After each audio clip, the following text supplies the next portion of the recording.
Nattan Merrit is one of South Sydney's greatest ever players. We've come down here to Marrickville to sit down with him one-on-one and see how his life's going. Here's our exclusive interview for the Daily Mail. Mate, I reached out to you last week. You said you'd be keen for a chat today. You also said you wanted to reveal some quite personal news. The floor is yours.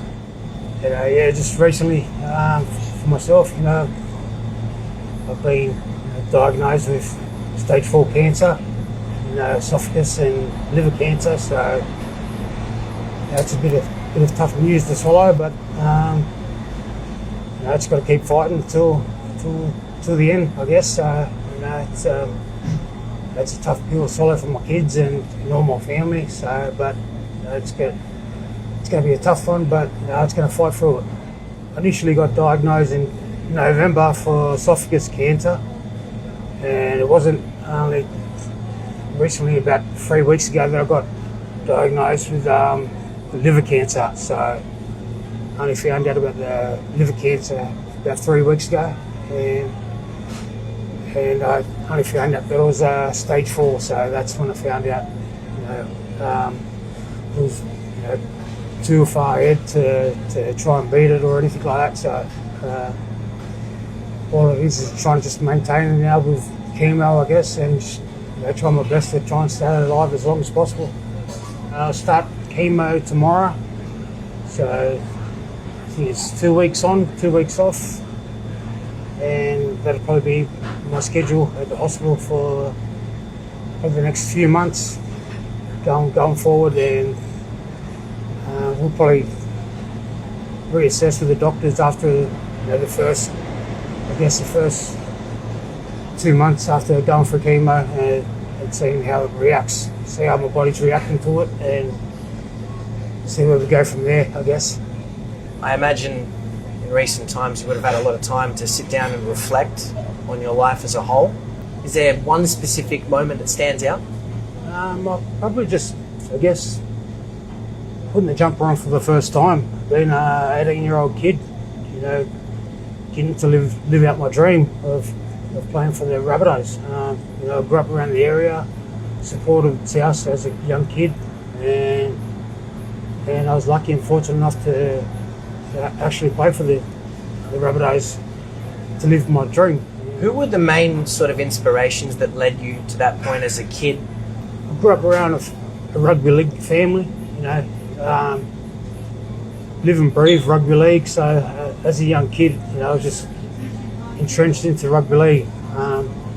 Went to all the South games as a young kid, with cousins, grandmother, and family, and all that sort of stuff. So, and just growing up watching, people like Chalk, playing for the Dragons. He was one of my idols growing up, and watching Steve Renoff, Tricky Trindle, one of the local boys from here, Lee Hookie, was a big inspiration to me as well. Growing up as a kid around Waterloo, Redfern area. 5 tries in a single match against the Parramatta Eels. It was a Monday night game. Bunnies had to win to keep their season alive. How did it make you feel to score 5 tries in a single game for South Sydney? It was a special moment for me, Scoring tries is what I love to do, and being able to score 5 in one game was something that I always wanted to do, but didn't know if I could have ever achieve it. But on that night when I finally got the 5th try, I knew that I've done something special here. I've achieved something that I knew that no one could take away from me. I'll take you back 2 years before this. You kicked a field goal at the Sydney Cricket Ground to win a game for the Bunnies. It was a very entertaining one. Massive crowd against the West Tigers. Came back from a deficit, and then you ended up with the ball on the final play of the game.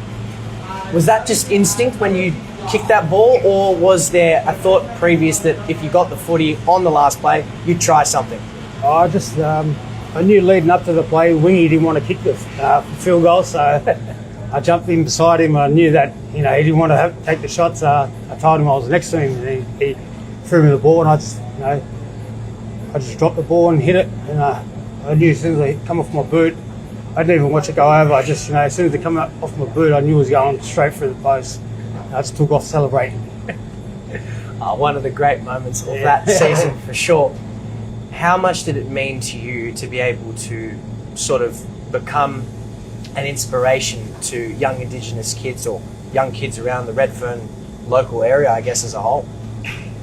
That was probably one of my biggest achievements, if I ever had, inspired some young kid around the area, I've done my job. And for me growing up, a lot of people laid the platform before me, get the likes of Lee Hookie, Chock Mundine, all around the local area, and just for me to be able to do my part in doing so, trying to inspire some young Indigenous kids from around the area as well. I just hopefully I've done my dues, and some kids got taken something away from what I've done out of my footy career, and put it onto their own journey of their life. I want to talk about your family. 5 children, obviously care so much about them, love them with all your heart. How have they changed your life and changed your sort of views on things? They made me grow into a man, I think, especially when I had my first set of twins, my first kids. I was still 20 years older, but at that time I was playing for Cronulla, but having my kids made me mature and made me grow into a man, and it's they've shaped me into the person I am today. My kids, I loved every bit of the time that I've had with my kids and seeing them grow up. And my eldest are 21 now, so they're growing into young women and men. So it's been a pleasure watching them grow. And my youngest are 11 and the 17-year-old in between. So they're all getting older now, and it's been a privilege to watch them grow. Do they ever, or have you ever caught them watching some Nattan Merrit highlights on YouTube, some of your best tries? No, the youngest boy does a little bit, something every now and then. But my oldest boy, he was fortunate enough to be around that. Of course. That time when I was playing rugby league, so he got to enjoy being in the spotlight of NRL superstars around him, and being in that atmosphere where the players knowing his name and all that sort of stuff. Where my youngest boy, he didn't get to see Dad playing NRL, so all he can do is watch footage of what Dad used to do. Obviously, as we discussed, South Sydney legend, you were the leading try scorer for the Bunnies until Alex Johnston has absolutely he scores every single game, it feels like now, and very close to beating the all-time NRL record. What did it mean to you to be able to break that try-scoring record? Obviously, you levelled it in the 2013 preliminary final against Manly, and then the next year in 2014, before you announced your retirement, you were able to break that record. What were the sort of emotions and how you were feeling? It was a beautiful feeling. When I had a chance to do it. It was something that I didn't take into consideration, like to start my career. But as it came closer, it was something that I enjoyed, looking forward to doing. And once I done it, it was a big relief off my shoulders. But and it was beautiful. Why it lasted, it only lasted about 8 years. But I enjoyed every moment of it. But it was a great time for me. In terms of favourite teammates, I know this might be a difficult question because you did play with a lot of superstars across your career. But who are the sort of main influences on your career as a teammate and also just good blokes to have around that would always back you in a difficult time? I guess my number one probably be Johnny Sutton. Me and Sutto played a lot of years together at Souths. Went through the tough times together, and we had some good times together as well. And he was able to captain the Souths team to the grand final win. So that was a big achievement for him and a big credit to him. He deserved it. And Johnny Sutton, Sam Burgess, G.I. There's a lot of people there that Jace Clark. I guess, I can name a lot of people, but I think very tough to single out. Sutto would probably be number one. So much amazing stuff has happened in your life. A lot of terrific memories and achievements, but obviously, like everyone, hasn't always been sunshine and rainbows and perfect. Had some legal dramas in sort of the last couple of years. Is there any sort of regrets behind any of the incidents that have occurred, or have you sort of taken them and I guess used them to again make yourself an even better person in a way? I guess a lot of that led to me being in a dark place, I guess, and using alcohol as an escape. And when I realised that wasn't the best option to do, I tried to change my lifestyle around. I got back into training, quit alcohol. I've drank alcohol in about 4 months now. Amazing. So, and when I turned my life around, put a stop to drinking. I've come along with all these health issues. But I just wish for me personally, I just wish I seen this way of life of living, earlier when I've been retired, because it's a better choice of lifestyle, and I feel better for it.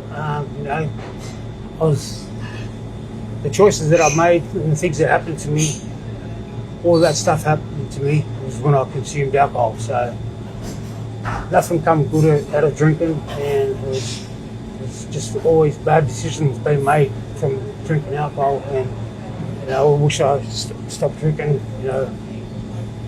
ages ago. What would you want your legacy to be, both as a footballer, as a father, and as a man? Where would you want to see your impact be reached the most? I guess